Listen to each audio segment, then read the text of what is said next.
Лекциянın teması Сактардын уруу бирикмеси.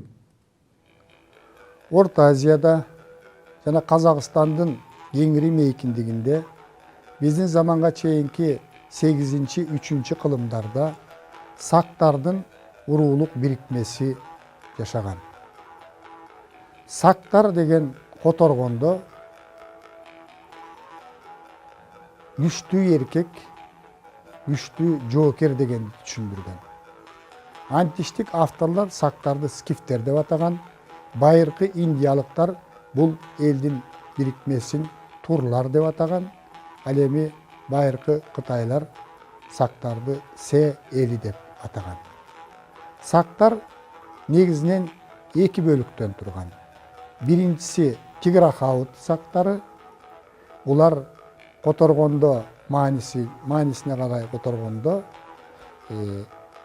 төбөсү бийик калпак кийген сактар. Экинчиси хаумаварга сактары. Булар хаум чөбүнөн, кыргызча которгондо чекендинин ашынан адамды дүүлүктүрө турган, сыйынууда колдоно турган суусундуктарды жасашкан. Тиграхаут сактары негизинен мал чарбачылыгы менен кесип кылышкан. Ал эми хаумаварга сактары негизинен дыйканчылык менен кесип кылган. Кыргызстандын түндүгүндө тиграхаут сактары жашаган. Ал эми Кыргызстандын түштүк жагында хаумаварга сактары жашаган. Сактардын тили жөнүндөгү маселе дагы орчундуу маселе. Советтик тарыхнамада сактар Иран тилинде, перс тилинде сүйлөгөн уруулардын жыйынтысы деген гипотеза бекемделген эле. Кийинки мезгилдеги изилдөөлөр сактардын негизги массасы 80-90% негизинен байыркы түрк тилинде сүйлөгөндүгү жөнүндө, ушундан сактар түрк тилинде сүйлөгөн элдердин ата бабасы болгондугу жөнүндө илимий гипотезалар далилденип атат. Чарбасы жагынан негизинен көчмөн мал чарбачылыгы менен кесип кылышкан. Ал эми биз жогоруда айткандай түштүктөгү хаумаварга сактары мал чарбачылыгы менен катар дыйканчылык менен дагы кесип кылышкан. Коомдук түзүлүшү жагынан сактар мамлекет түзүү алдында турган, социалдык катмарларга бөлүнгөн. Өзгөчө башкаруучулар, өзгөчө ушул аскердик аристократия өтө жогорку деңгээлде туруп бааланган. Сактардын социалдык жактан байларга жана кедейлерге бөлүнгөндүгү, башкаруучуларга бөлүнгөндүгү жөнүндө алардан бүгүнкү күнгө чейин сакталып калган дөбө мүрзөлөр кабар берет. Анткени сактар өздөрүнүн падышаларын, белгилүү көрүнүктүү эмгеги сиңген аскер жетекчилерин өлгөндө өтө чоң дөбө мүрзөлөргө коюшкан. Падышалардын дөбө мүрзөлөрүнүн диаметри 50 метрден 60 метрден 100 метрге, 120 метрге чейин, бийиктиги 10-15 метрге чейин курулган.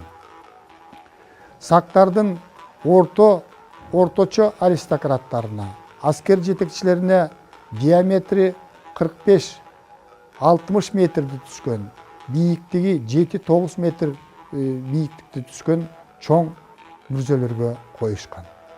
Ошол эле мезгилде карапайым калктар көмүлгөн, узун туурасы 2 метрден ашпаган көрүстөндөр дагы кездешет. Мындан сак доорунда коомунда адамдар социалдык катмарга бөлүнгөндүгүнөн кабардар болобуз.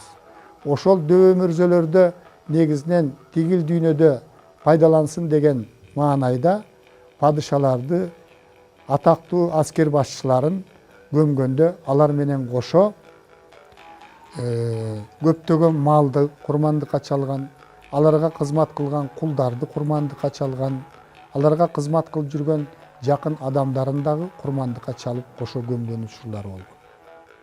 Ошону менен катар эле тиги дүүлөдө пайдалансын деп көптөгөн алтын баалуу буюмдарды койгон. Сактардын бул дөбө мүрзөлөрүнүн көпчүлүгү ошол доордо эле, кийинки доордо деле баягы көркөө адамдар тарабынан уурдалган, бирок айрымдары сакталып калган. Мисалы, Чүйдөгү Шамшы деген жерден Сактын падышасынын дөбө мүрзөсү кокусунан табылып, ал жерден алтын көптөгөн, жүздөгөн алтын буюмдар табылган. Сактардын падышасы көмүлгөн дагы бир мүрзөдөн 4000ге жакын алтын буюмдар табылган. Алматыдан анчалык алыс эмес Ысык деген жерде Сактын падышасынын баласынын сөөгү, аны менен кошо коюлган алтын буюмдар табылган. Бул алтын адам деген ат менен тарыхта белгилүү. Ошол Алматыда алтын адамга арналган атайын эстелик дагы салынган. Биздин заманга чейинки 6-кылымдан баштап сактар көз карандысыздык үчүн перстер менен согушууга туура келген. Биздин заманга чейинки 530-жылы перстердин даңазалуу падышасы Кир II 200 000 аскер менен келип сактарга кол салган.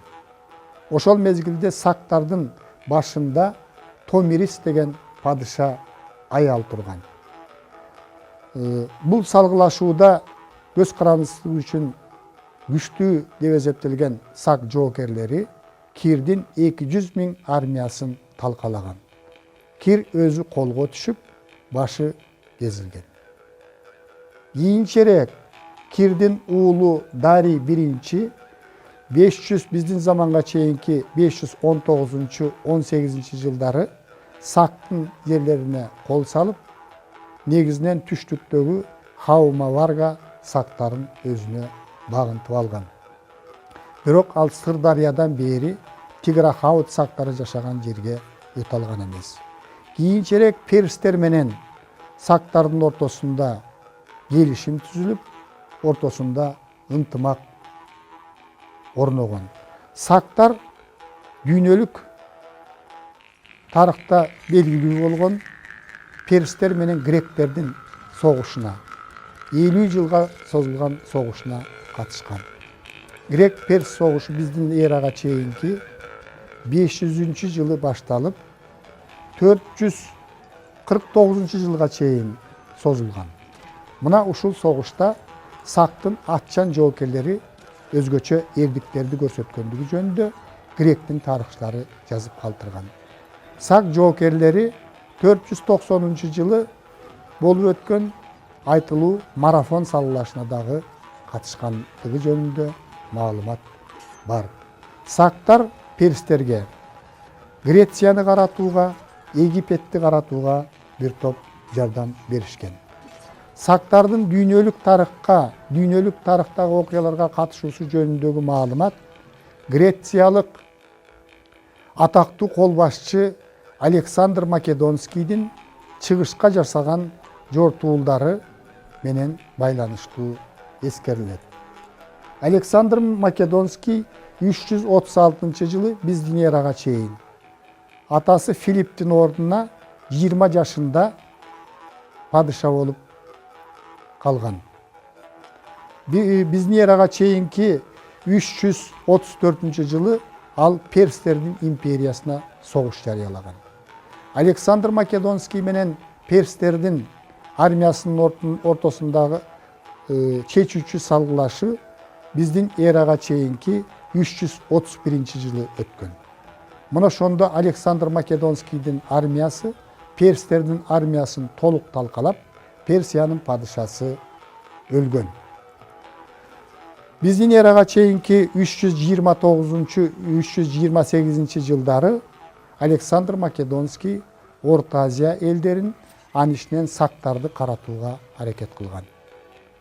Кыргызстандын түштүгүндөгү сактар көптөгөн кармашуулардан кийин Александр Македонскийге баш ийип берүүгө аргасыз болгон. Сырдариядан бери Александр Македонский өт алган эмес. Сактар менен кармашуу Александр Македонскийдин Индияга жасай турган жортуулун кечеңдеткен. Индияга баскынчы жортуул уюштуруп, ал жердеги көптөгөн кыйынчылыктарга учурап, аскерлери дагы чарчап, анан Александр Македонский кайрадан чегинип, Вавилонияга барган мезгилинде 323 жылы 33 жашында оорудан каза болгон. Александр Македонский өлгөндөн кийин анын чоң империясы бөлүнүп кеткен.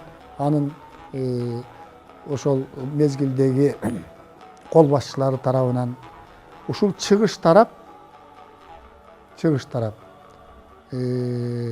Александр Македонский багынтып алган Персия дөөлөтүнүн чыгыш тарабы негизинен ошо Александр Македонскийдин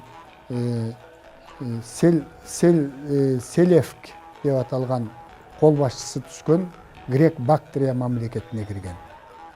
Бул жерди Селевк башкарып, андан кийин анын уулу Антиох деген башкарган. Бул мамлекет, Грек Бактрия мамлекети 2,5 кылымдай жашаган. Анын эң четки шаары Антиох деп, жанагы Селевктин баласынын атынан коюлган Антиох шаары азыркы Кыргызстандагы Өзгөн шаарынын ордунда жайгашкан деген маалымат бар.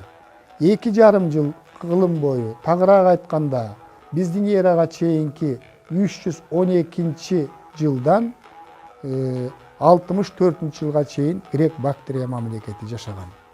Ошондо Фергана менен Грециянын ортосунда байланыштар болуп турган. Ошол мезгилде мына айтып жүрүшөт, биздин Арслан баптагы жаңгак гректер аркылуу Грецияга алып барып өстүрүлүп, ошол дүйнөгө грек жаңгагы деген ат менен пайда болгон. Ошол доордо Улуу Жибек жолуна негиз салынган. Анткени Ферганадан Грецияга чейин байма-бай карым-катнаштар болуп турган. Ушунун негизинде Кытайды Европа, Рим менен байланыштырган Улуу Жибек жолу ошол биздин эранын соңунда 3-чү кылымдарда калыптанып калган. Биздин заманга чейинки 2-чи кылымда сактар экономикалык, саясий жактан да начарлай баштаган. Ушундан пайдаланып юэджилер, тахарлар Чыгыш Түркүстандан келген сактарды басып алган. Сактар Теңир тоо менен Ферганада көпкө кармалган эмес. Алар юэджилер менен биргеле Орто Азиянын батыш тарабын көздөй көчүшкөн. Сактардын экинчи бөлүгүн, Жети сууда жашаган сактардын экинчи бөлүгүн ошол эле Чыгыш Түркүстандан келген усундар каратып алып, алардын бир бөлүгү Орто Азиянын батыш тарабын көздөй чегинип, калгандары усундар менен ассимиляцияга кирген. Ошентип 8-чи кылымдан 3-чү кылымдын аягына чейин, биздин эрага чейин Борбордук Азияда үстөмдүк кылган сак урууларынын бирикмесинин тарыхы аяктаган.